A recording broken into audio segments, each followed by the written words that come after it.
milling about with my esteemed colleague, fellow broadcast radio journalist extraordinaire, Mike Sargent, who directed this film From the Shadows. Hey, Mike, so good to Hey, see you. good to see you. Wow, the first time I'm on your show. So I'm very excited. So, All right, let's tell the folks how we know each other, how far back we go. Let's be completely honest here.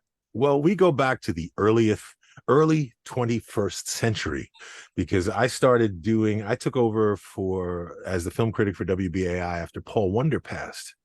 And That's that was like right. around 2001. So it's been 22 years that we've been doing radio and covered a lot of junkets, did a lot of press conferences, went to a lot of parties, premieres, I know. you And know. here we are. I Wow. know, I know, I know. It's hard to believe, like so. And I've never been milling about before. So, So, talk about the inspiration for this. Tell me sort of how it all began. well, okay, here's how it began. I well, I have separate lives. Let me just say that. I'm a film critic, but I'm also a filmmaker. I have podcasts, I have radio shows, I'm a graphic designer. So I have a few lives, but in one of my lives, I'm a film instructor, and when COVID hit in 2020, a friend of mine, Ian Holt, reached out to me towards the end of the year, and he knew that I had been teaching this film course that when the pandemic hit, I instantly switched over to doing it. I actually had to convince the people who were in charge of, the organization I was doing the course for, that I could do it online. This is before the whole world had switched to Zoom. And Was so this we at did it. the Museum of the Moving Image? Museum of the Moving Image, correct. Okay. And so we did it virtually. Had 60 students. I arranged it so it was just like the class was before. Everybody gets divided into teams, and there's a director, there's a writer, there's a script supervisor, and we did it all virtually. And we even had two sets going at the same time. We had some people filming on the street. So pulled it all off, made the short film, and my friend was impressed with this. And we were talking that summer. By the fall, he reached out to me because a movie had come out during the pandemic called Host. It was essentially a horror film about a seance done on a Zoom call. And of course, it goes awry. And the whole thing is like 50 minutes, like a Zoom call. And it was actually pretty good, and it did very well. And Ian said, hey, he had projects he was working on, but they're all on hold now. And he'd love to do a Zoom slasher film. Would I be interested in directing? Because at that time he thought he was going to have to direct it, virtually, and nobody else had experience doing that. So I said, sure.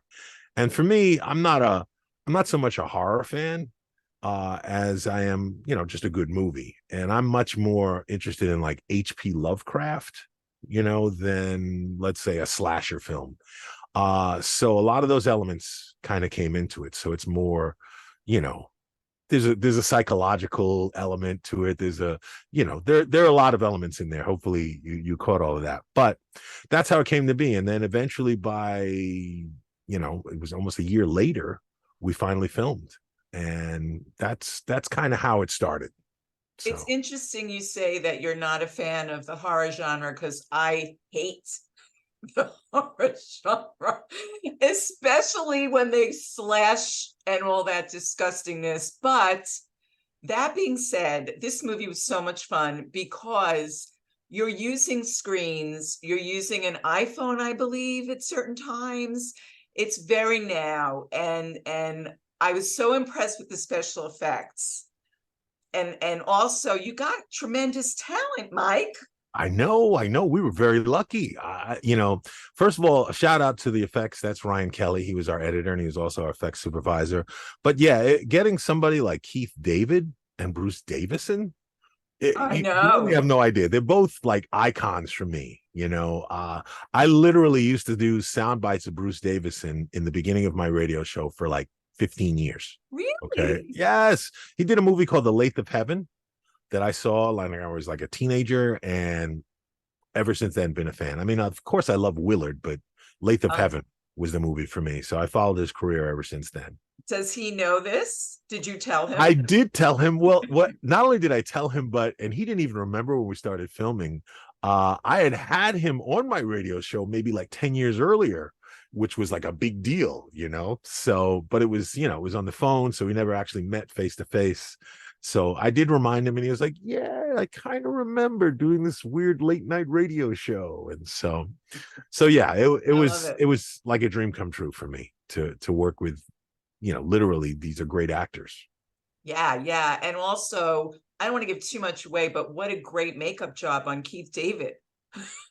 Again, I'll give a shout out to Vince Gaustini, and I'll tell you how that came about, because you know the whole idea is of the film is that, you know, these two scientists essentially tap into something, and it changes them both in not such good ways.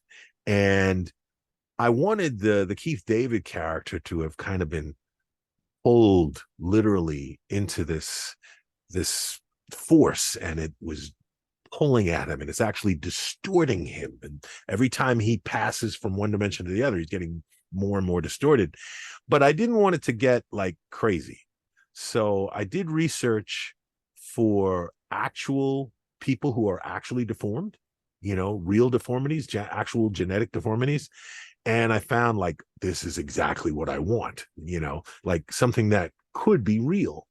And I Mm. sent it to Vince, and then he created some artwork. Well, actually, I could have even shown it to you. He created some artwork based on that, and we were good to go. I mean, he did a great job. But Vince is a veteran too. He's done a lot of great films. The other thing I didn't know about you, as long as I've known you, is that you were a storyboard illustrator. Yes, I was. Yes, I was. Talk about past lives.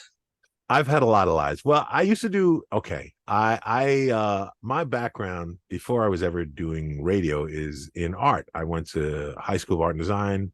I went to Parsons School of Design. So I was an illustrator. So, but I always loved film. And so some of the earliest, you know, work I got to do in film was doing storyboards. So I've done storyboards for a few films, and even a horror film, cult horror film. I did so a few horror films I did, and then a couple of I did. Do you know Frank Reyes? He did a film called Empire, and yeah. Yes. So I did storyboards for his last two films, and then I became friends with John Leguizamo, so I did some storyboards for him for some commercials he did. So it's something I enjoy. I don't draw like I used to, but yeah. Mm. What's it like being friends with John Leguizamo? He's a character. He's a character, but you know, he's a character. He's a character, but he's a lot like you expect him to be. He's not any different than like when you see him in interviews, that's him. He's not putting on anything. So I love it because the two of us have met probably every celebrity under the sun, and people put them on such pedestals. And I think COVID was such an equalizer, right? It just sort of absolutely. brought everybody down to the same level. It wasn't like, this is a celebrity and I'm a journalist, you know? No, I agree. And it also made people a lot more accessible too. I think during COVID, people like, because you could just sit at home and do your interview, and you know, you didn't have to worry about riffraff, you know. So yeah, I didn't think of it that way, but you're right, it did. Yeah, and of course, when you're using in your film, when you're using the screens, that must have harkened back to those times for you in a way. Well, it did. You know, the thing is, what's interesting about, you know, the Zoom to me is that, and I'm glad you said that. It kind of, to me, I think it now it's not like a Zoom horror film so much. It's like a horror film that has a Zoom call in it, and but everybody can relate to Zoom now. You know, everybody, even if you don't like Zoom, everybody's done Zoom. Everybody's done some version of Zoom, you know, or Google Chat, or you know, there's so many of them now. So I think that's a kind of a common way for people to, you know, it's like, you know, I remember during the pandemic, people would be like, "Hey, let's do a Zoom coffee." I'm like, "A Zoom coffee? What?" You know, so it's like people are more used to talking and actually looking at each other while they talk. So that changed things, I think. And so using that for me as a device now, as opposed to just like the whole movie takes place there, I think it also, like you said, it makes it more real. Everybody can relate to that. That's exactly what we do today. Like you may have uh even for what we do, you know, sometimes it's virtual, sometimes it's not, and it really depends. And of course, right now we're getting most of like the crew virtually, which is interesting, but you know, Yeah, very, very. it's interesting, but in a way, I think it's kind of great because it's putting a spotlight on those people behind the scenes who normally wouldn't get any play.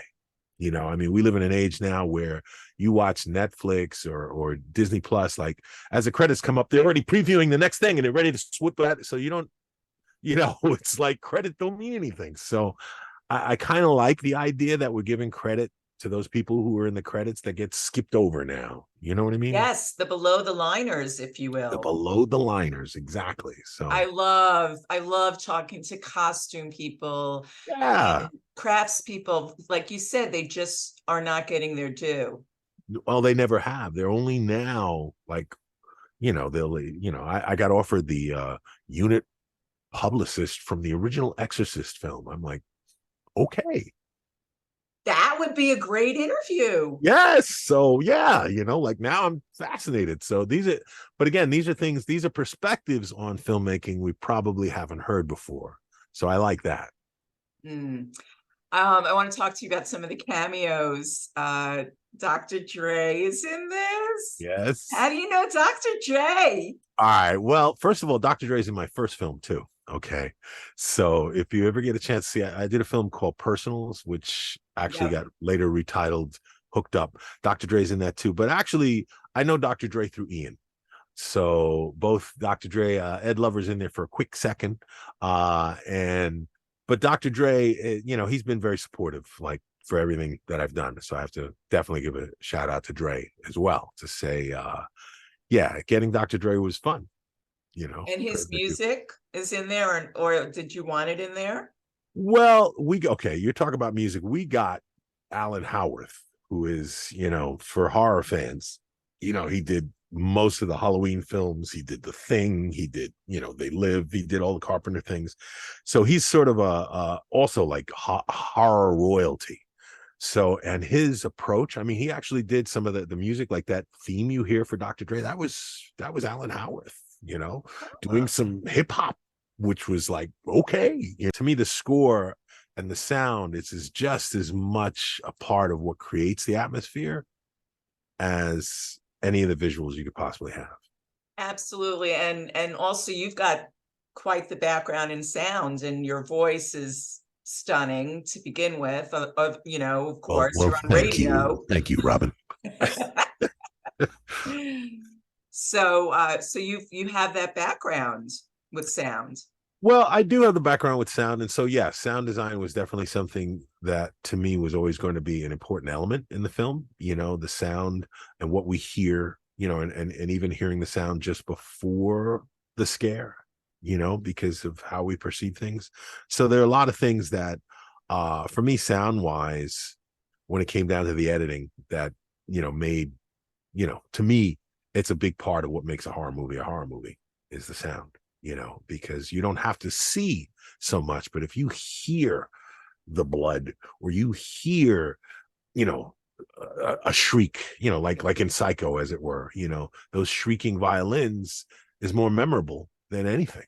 So yeah, I think sound and music it's a big part of, you know, I started out as a sound designer for theater. That's what I used to do. And I know. There was in another life. I used to do sound for theater. So have you been sneaking into the back of your theater? I haven't yet. I mean, not yet. I mean, we only had one cast and crew screening, and I wasn't able to make that. And we're recording this on the 13th, and the premiere is on the 19th. So I'll be there for that. Then it opens up here in New York at the Angelica on the 22nd. So I'm definitely going to be there on the 22nd, but I'm sure I will sneak in a few times just to be like, if you see a guy in the back with dreads, that's probably me, you know. Yeah. So So also I want to know what's going on with your film Bad Boys. I think you once approached me back yes, in the day yes, I did. to give me Well, some Bad Boys is commentary. okay. It's a documentary about why do women love bad boys. And gender politics is a big, you know, it's a big interest of mine. And in all of my work, there's an aspect of that in there. But I had to pause that because I don't know if you remember, about 6 years ago, I had a TV show. And Arise. Arise, yes. And when that happened, that like took over my life. And at the time, that's when I was working on it. And then I just kind of I had to put it on hold. And so it's funny you ask, because now I'm just going back to it now. Like I've been getting some interest, and people want to know about it, and they're like, well, what happened? And so yeah, I do intend to, because I have so many people in it, that, you know, names, and at least one or two people who have passed now. So yeah. Interesting. So you reached out to famous people as well. Well, okay, you'll appreciate this. What I would do, I did reach out to famous people, but what I would do was, okay, you would really appreciate this. When I would do the junkets during that time, okay, and it was for TV, I mastered the art of bonding with whoever I'm interviewing, getting some great stuff out of them, and then asking them if I could ask them a question for my documentary and sign the release in 15 minutes. So, yes, that was, that's not an easy thing to do. So, yeah, I have a lot of people. Terrence Howard's in there. Ice Cube is in there. I have so many people are in there. You'd be surprised. I have to look at the list now, but yeah, I did. So you took that opportunity. I love it. I love it. Why wouldn't I? So I've got a lot of folks in there. Oh, that's so cool. I mean, there's another person that we both know very well who became a very successful director, our friend Rod Lurie. Oh, Rod Lurie, yes. Well, he's probably, yeah. He's for film critics who became filmmakers, he's probably the biggest name. And there's a limited, there's only a handful. I like to say, yes, Francois Truffaut and Mike Sargent. And, I like to, those are the film critics who became filmmakers. Well, it's good for, people watching this or listening this to know that there are other careers that they can sort of branch out into, and that radio isn't necessarily dead. No. Well, the interesting thing for me is, in terms of my path, is that I started out as a filmmaker and then I became a film critic. And I will say that being a filmmaker and then becoming a film critic is like being undercover, because then you're like, oh, these are the people who are judging my work. It's a very different, it gives you a very different perspective on the industry, being on our side from being on the other side. It also, I'm also, I think I became a better interviewer too, because I remember some awful interviews, people who were really unprepared interviewing me, and you're like, yeah, I never want to be that person. You know what I mean? So yes, yeah, there are. I mean, if you love film, you should, the best thing about being a film critic to me, as a filmmaker, is I got to meet and interview all these great, like, people. Like, I would not necessarily get a chance to sit down, for a half hour, 45 minutes with, Francis Ford Coppola or Steven Soderbergh or all these directors, Spielberg, that I've gotten to sit and talk about film with. So that was very, very, and I was always more interested in talking to the screenwriter or the director or the producer. So Of those are the course, people. right. You want to pick their brain because, Absolutely. you're next. Well, yes, because I'm next. So that's what it was for me. That's probably the best thing about being a film critic for me, was actually getting that time. As a matter of fact, I have a book I'm working on too, from questions I asked. I was going to say, there's a book Yes. probably in you. Yeah, there is. Well, I could tell you, yeah, I have these 3 questions I used to ask everybody. And those 3 questions, I asked everybody. And I say everybody, I mean everybody. So the book so it'll be storytellers on storytelling kind of thing. They all answer these same 3 questions. And yeah. Those questions are, Okay, sure. First question would be, when did you first know you wanted to be a filmmaker? Okay. Second question is, in your opinion, what makes a good story and a story worth telling? Okay. And then the third question is, since stories and storytelling has existed in every culture, from, you know, cave drawings on, why do you think we as human beings need stories? What's the point? What's the purpose? I got some great answers. Oh, I bet. And we're out. Yeah, exactly. I got great That's answers. a wrap. Exactly. So yes, that's what that's the book, essentially. That Very it's like cool. Very 20 years cool. of interviews. So Excellent. So what else besides the book is next for you? I hope I get to see you at a screening sometime soon so I could get a hug. You got oh, for sure you'll get a hug. So good to see you. Thank you You so too. much. Good luck with everything. Thank you. And well, I listen, and everybody who's watching, please go see From the Shadows. And I'll also say, if you don't get to see it while it's in the theaters, it'll be on Vudu after the 29th, and it's a good popcorn movie, I think. Oh yeah. Lots of popcorn.